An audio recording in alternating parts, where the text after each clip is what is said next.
Hey, what's up, everybody? Welcome to another edition of Wade Watches. I'm Wade, and for installment number 2 in my A24 in April series, I'm going to be taking a look at Midsommar, directed once again by Ari Aster and starring Florence Pugh, Jack Rayner, Will Poulter, and William Jackson Harper. So, this is an A24 film that I did actually go out and see in theaters when it came out in 2019, just because I was very much intrigued by the premise of these young Americans going to a festival in Sweden. This this the word was lost on me for a second. This Scandinavian festival in Sweden, a midsummer festival, and something not goes wrong and it becomes horrific. And I remember going into it when I went to see it at the movies. I was thinking this is gonna be one of those kind of like Wicker Man like premises where um this turns out to be some sort of like they're going into it like I guess like maybe some foreign exchange students, graduate students, students of some sort, or just young people traveling the world, whatever the case may be. They're going into this thinking they're gonna have fun at some foreign little festival, but it turns out they're involved in some sort of creepy. They get involved in some sort of creepy cult, something simple like that. But and I'm there's some truth in that in those assumptions, but no, no. This, believe it or not, manages to be even crazier than that what I consider to be a pretty out there premise, getting involved in a crazy cult when you're expecting just like a fun little festival while you're abroad, while you're vacationing abroad or whatever the case may be. And I got it kind of the assumptions half right, like the my what I guess would be the premise. I'm kind of half right. These are graduate students because two of them say they're doing this for their thesis, excuse me, and the rest are kind of just like palling along, and things do start to get creepy and crazy, and in some cases downright horrific. But unlike Ari Aster's first film that I watched for the series Hereditary, this, at least to me, doesn't really play out at all like a horror movie of any kind, honestly. I mean, with Hereditary, it's not, I said in that my review that it's not the, typical haunted house, cursed family, there's a ghost messing with his family movie. But there are straight up sequences and scenes in that movie that are just like straight up horror, straight up meant to like terrify you and whatnot. Whereas here in Midsummer, once again, as I felt when I went to see it in theaters 5 years ago, I never felt scared, really, like scared or terrified. And that doesn't mean that I don't enjoy this movie, that I didn't enjoy it, but it just feels like this isn't meant to scare you, really. I mean, more disturbing is the word that I would use to describe this, the one word that I would use to describe Midsummer as a whole. Disturbing, but not scary, not horror filled at all. And honestly, the disturbing elements in this film don't just come from the, of course you're going to have some just unsettling imagery, you're going to have gore, you're going to have some kills, you're going to have um NSFW moments, a lot more than I remember. But there's nothing in this film that feels like it wants to like keep you up at night. It just feels more like this is meant to unsettle you and just make you uncomfortable and even awkward in a way, because again, there's a lot of you could almost say pornographic stuff in here, sexual stuff that I just, now that I've rewatched it for the series, it's all like flooding back to me.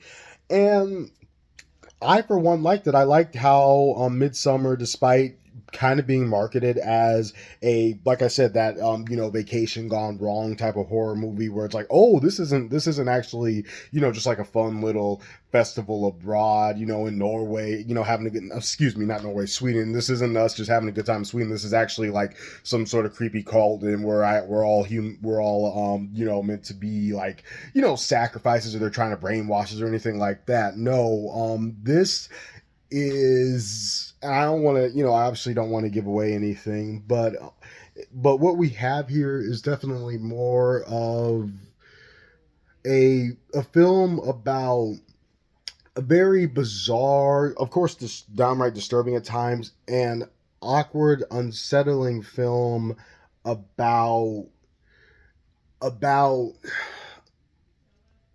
like,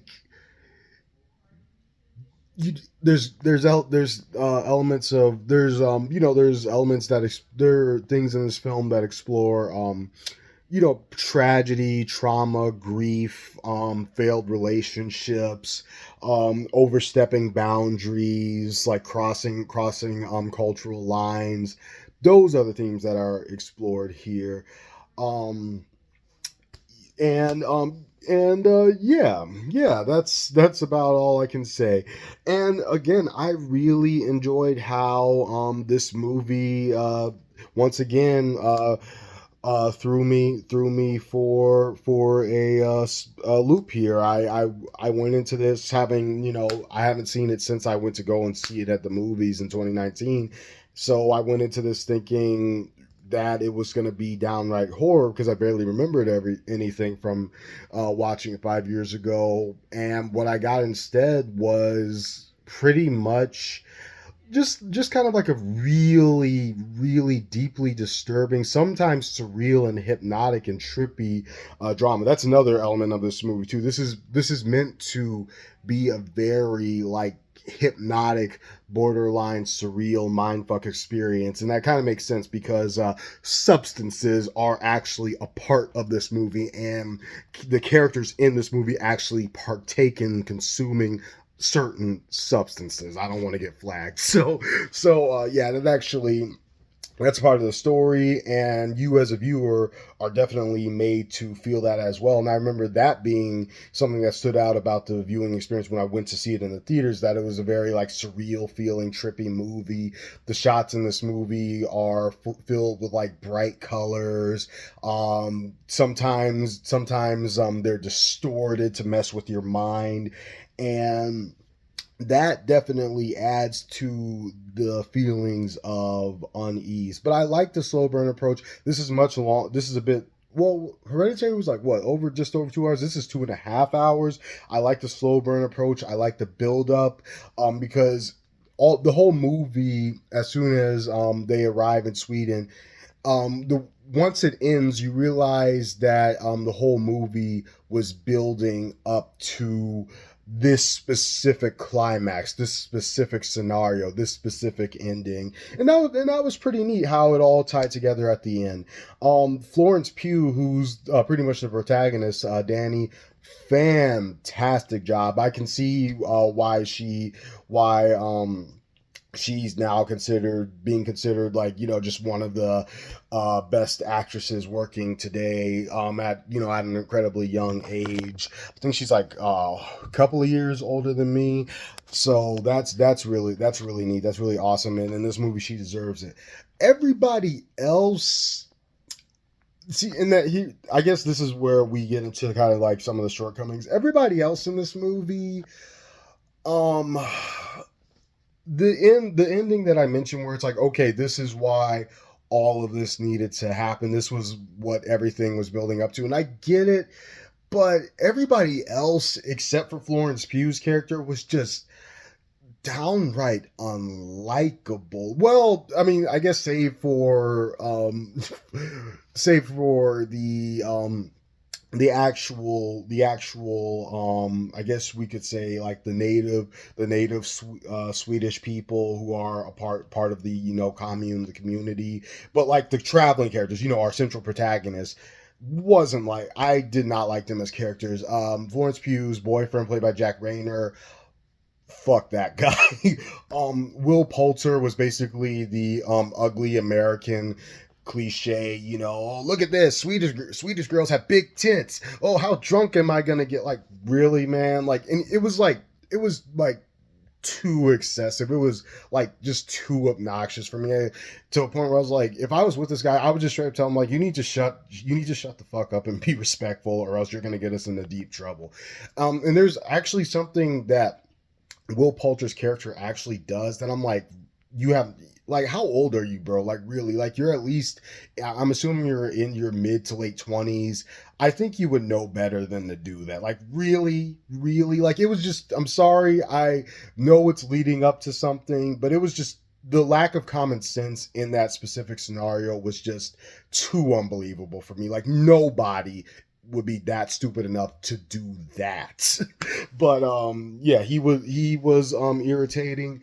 William Jackson Harper, hate to say this, but the only black character in the movie, he, out of all of them, made the most sense. Like, his character had a goal in mind. He was trying to get something done. But then even he, you know, as intelligent as he is, because he's kind of the brains. He's like, oh, I know this. I studied all of this. I'm coming prepared, coming ready. I'm prepared to interact with this. I've done my homework before we go on this trip. And I was like, yeah, respect. That's cool. That's cool. They made the black character in what could be considered a horror movie the smartest for a change. Respect. However, there also comes a point where he too does something that's like, really, bro, just like, get, I know it's tough. I get why you're like initially mad, but get over it and be smart about it, you know? Um so yeah, that was kind of like a shortcoming. Oh, and there's another character. There's actually a guy, I forget the actor, Wilhelm something, who plays their Swedish friend, who actually is the one who kind of invites them out. It's his commune. They're his friends from America. He was the only other character. I'm like, okay, you're cool, you're cool. Without spoiling anything, you seem to be cool. Is all I'll say. But the rest of them, like the pretty much the protagonists, we're seeing the movie through their eyes, they were just too much. They were playing these one note cliches. But I will forgive that. I will say that, like I said, when we get to the end, I'm like, okay, fair enough, fair enough. And there are two other characters who also travelers. They're from the UK, where I wanted to see more, a little bit more from them, more of their chemistry. They seem, you know, like this kind of interesting young couple, very much in love. They have a moment though where I'm like, you know, yeah, I don't blame you for reacting that way. But they're kind of here, and then they kind of take a backseat for the rest of the movie. So yeah, I'm just trying to say, like, the rest of the characters, apart from Florence Pugh, really, I just wasn't feeling them. I felt like Florence Pugh was the only character that actually had an intriguing backstory, very tragic backstory that made her more sympathetic. And the other, all the for the majority of the people around her were just straight up obnoxious douchebag assholes, who just weren't likable at all. But the end literal in this film, the end literally justified the means. It justifies why these characters are so unlikable, and they're not just unlikable and obnoxious for the sake of being obnoxious and unlikable. There's a story based reason for it. So fine, I'll excuse it. So yeah, wrapping it up, I still had a really great time watching Midsummer. It's very tripping. It's very trippy, very surreal. Very, very disturbing and unsettling, but I like how it's not just a straight up cliche horror movie where an evil cult tries to kill everybody. There's layers, there's symbolism, there's clues, there's a lot of foreshadowing, like if you blink you'll miss it, foreshadowing imagery. I loved all that stuff, and I honestly like the story here a little bit more than Hereditary, just because it's a more intriguing and interesting story, and it subverts the whole whole like evil foreign cult trope. So well, not fully, but it tells a different story with that premise of, you know, Americans going abroad, and encountering, kind of, what seems to be like, oh, this is a fun little culture, and then things shit gets hits the fan. I like how they kind of turn my expectations upside down on their head. So wrapping it up, I'm going to give Midsummer a 9.5 out of 10. Another solid, whatever you want to call it. I don't really consider it horror, but I guess, for the sake of like wider context, I'll label it a horror film within the context of this review series. Another solid horror film from A24, and I can't wait to look at more films in their catalog. This has been another edition of Weight Watches, and I will see you all with more. Peace.